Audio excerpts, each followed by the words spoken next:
안녕하십니까. 2024년 4월 15일 최병문 팩트 시작하겠습니다. 4월 10일 총선 11일 결과 확정, 국민의힘 완패, 그 이후에 한덕수 국무총리 사임, 이완섭 대통령실 비서실장 사임, 뭐 이렇게 돼 있습니다. 이게 이제 대체적으로 있었던 일이고, 그러다 보니까 이제 곧바로 총리와 대통령실 비서실장에 대한 함합평이 언론에 보도되기 시작했는데 곧바로 보도가 됐습니다.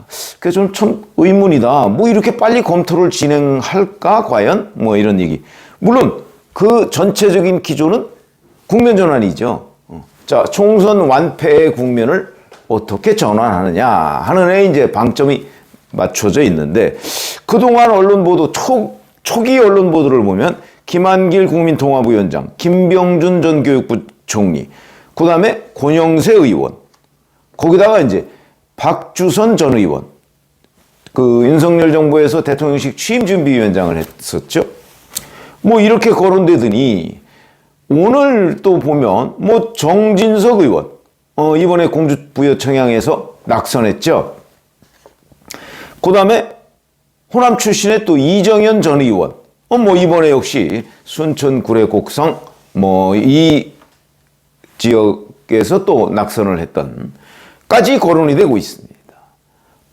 그러더니 또 일부 매체에는 원점 재검토 이렇게 나와 있고요.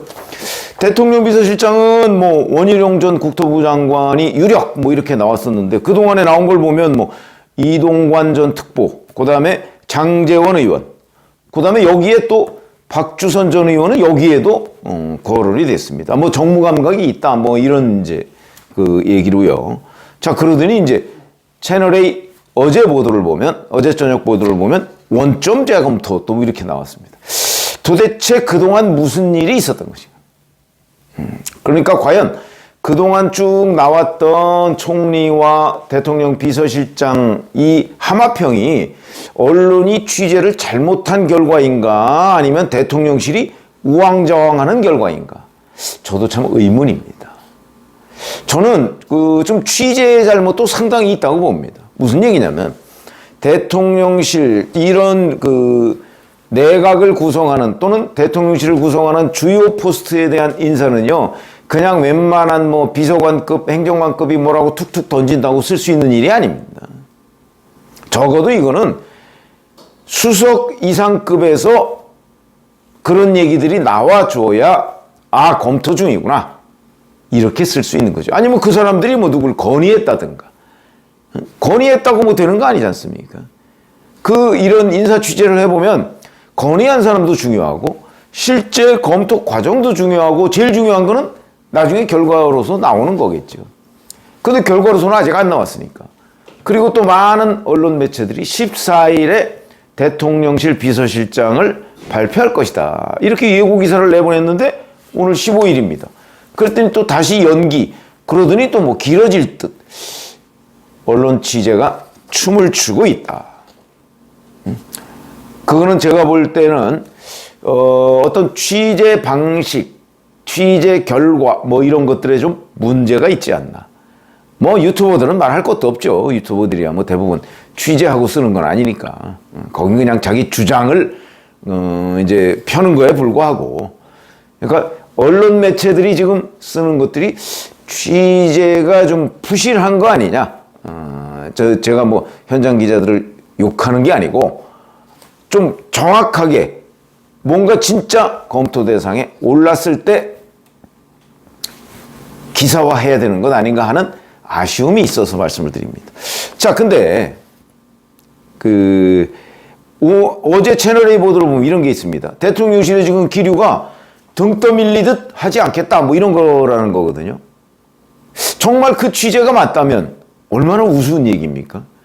지금 총리와 대통령실 비서실장을 바꾸는 것이 왜 바꾸는 거죠? 대통령이 이니셔티브를 취해서 뭔가 국면을 바꾸기 위해서 하는 건가요?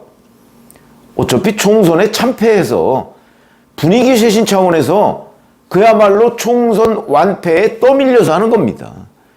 손바닥으로 하늘을 가리는 거죠. 누군가가 만약 이런 소리를 진짜 했다면 손바닥으로 하늘을 떠밀려서 하는 겁니다.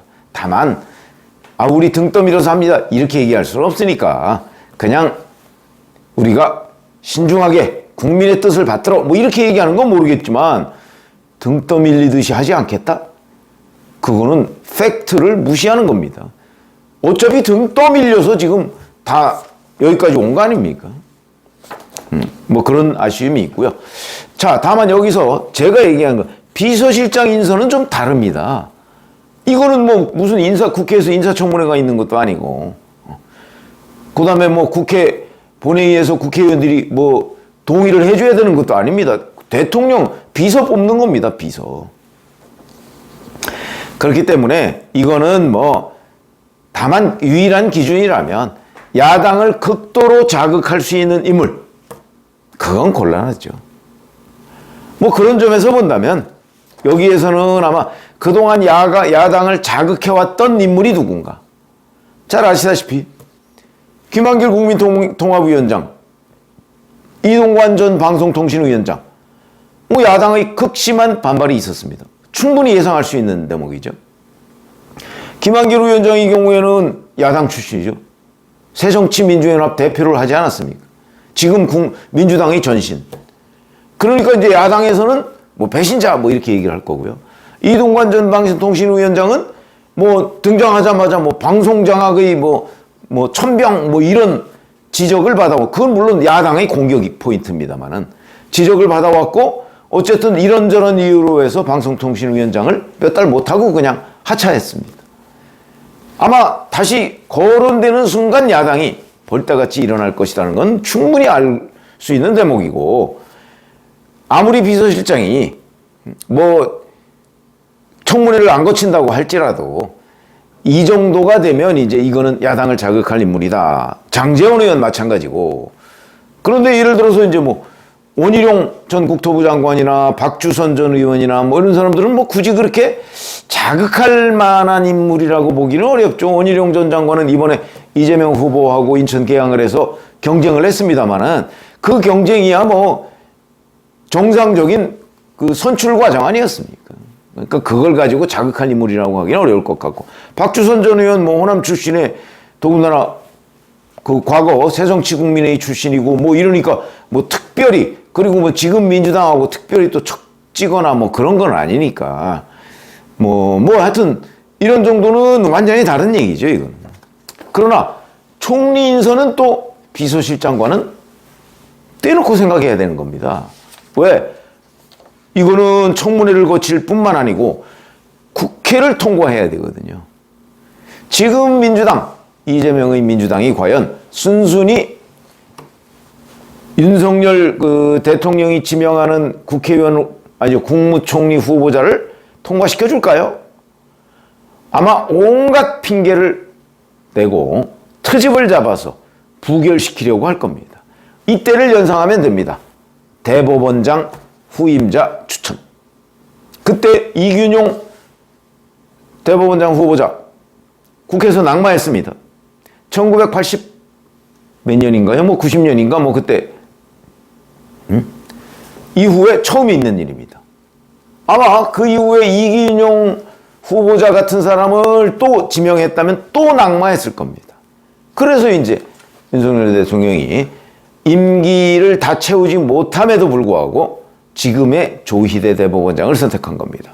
그러니까 윤석열 대통령과 비슷한 색깔이 없는 그런 사람을 택한 거죠. 그래서 통과가 됐습니다. 흠잡을 데 없는. 그러니까 그 얘기는 야당을 보고 했다기보다 저는 국민을 보고 했다고 봅니다. 야당도 국민의 뜻을 전혀 무시한 채 무조건 안 돼, 이렇게는 할 수 없습니다. 그걸 노린 거죠. 성공한 거고요. 저는 이번에도 총리 인선은 거의 비슷해야 된다. 아니 어찌 보면 총리 인선 비슷한 상황, 그런 걸 만들어야 한다. 저는 이렇게 보거든요. 무슨 얘기냐면 당시 대법원장은 대법원장을 빨리 임명해서 사법부를 안정시킬 필요가 있었습니다. 뿐만 아니고 윤석열 대통령으로서는 재판 지연에 대한 대책을 빨리 강구해서 집행할 이유가 있었죠.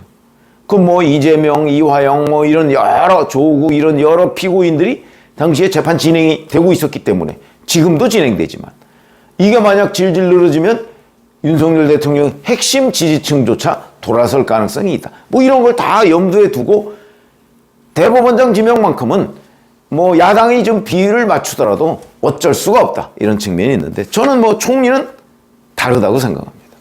자, 총리라는 자리, 극단적으로 얘기하면 없어도 되는 자리입니다. 왜? 대통령제에서 총리 있는 나라 별로 없습니다. 원래 이게 내각 책임제에서 있는 제도거든요. 그러니까 차라리 뭐 부통령을 만들든가 그러면 되는 거죠. 총리 없어도 되는 자리입니다. 아니, 총리 하는 역할 한번 잘 생각해 보세요. 무슨 역할이 있는지. 없습니다. 총리의 고유 역할이 없기 때문에 굳이 총리 자리를 막 뭐 어마어마한 무슨 윤석열 대통령이 손해를 봐가면서까지 채우려고 할 필요는 없다. 그런 기조라면 이런 게 있는 거죠. 총리로 국민적 신망을 받는 사람을 후보로 지명해서 야당이 아무리 반대해도 반대해서 낙마시키면 또 하면 되죠. 또 하면 됩니다. 그러나 그렇다고 해서 야당이 반대가 뭐 150%인 사람을 했다 그러면 국민 눈높이에 이건 안 맞는 겁니다. 국민 눈높이에 어느 정도 맞고 그런데도 야당이 반대한다. 그러면 야당이 욕을 먹어야 되는 거죠. 야당이 그 정치적 부담을 져야 됩니다. 윤석열 대통령 총리 공백 장기화 그 가능성이 대단히 높은데 크게 부담 가질 필요 없습니다. 총리는 없어도 되는 자리이기 때문에 저는 그렇게 판단을 하고 있고요. 그래서 자, 첫 번째 기준은 민주당도 동의할 수 있는 총리 후보. 중요하죠. 이게 이제 민주당 내재적 접근이죠. 민주당적 시각으로. 그러면 여기서 우선 아까 제가 말씀드렸듯이 뭐 김한길 뭐 아마 정진석 뭐 이런 사람들은 좀 제외해야 될 거고요. 그러면 뭐 근데 김병준 전 부총리 경우에는 뭐 요새 뭐 집안 문제가 좀 있다고 하고 권영세 의원이나 박주선 전 의원 뭐 정진석 의원 뭐 야당하고 좀 이렇게 노크를 해봐서 큰 문제 없으면 뭐 가능하죠. 가능합니다. 아니면 뭐 다른 사람 하거나. 자, 이렇게 되는 거고 아니면 그냥 공백 야당이 계속 반대한다. 그랬을 때 윤석열 대통령은 끊임없이 총리 후보를 지명을 해야 되겠죠? 한 3번쯤 낙마하면 누가 정치적 부담이 커질까요? 이런 정치적 게임으로 생각을 해서 인선을 할 수도 있습니다. 정치적 게임이죠. 야당의 정치적 부담을 안길 수 있는 후보. 이거를 계속 국민 앞에 내놓는 거죠. 그건 나는 국민의 동의를 받을 수 있는 사람을 총리 후보로 지금 지명한다. 근데 야당이 계속 반대하기 때문에 이런 일이 벌어진다. 그것도 생각해 볼 만한 카드다. 저는 그렇게 생각합니다. 물론 여기에 전제가 있습니다. 대통령의 태도도 중요하죠. 대통령이 거의 오기 부리듯이 후보를 지명하느냐 아니면 총선 민의를 받들어서 국민적 공감이 높은 후보를 지명하는데 야당이 계속 반대한다 그러면 야당이 부담이 커지겠죠.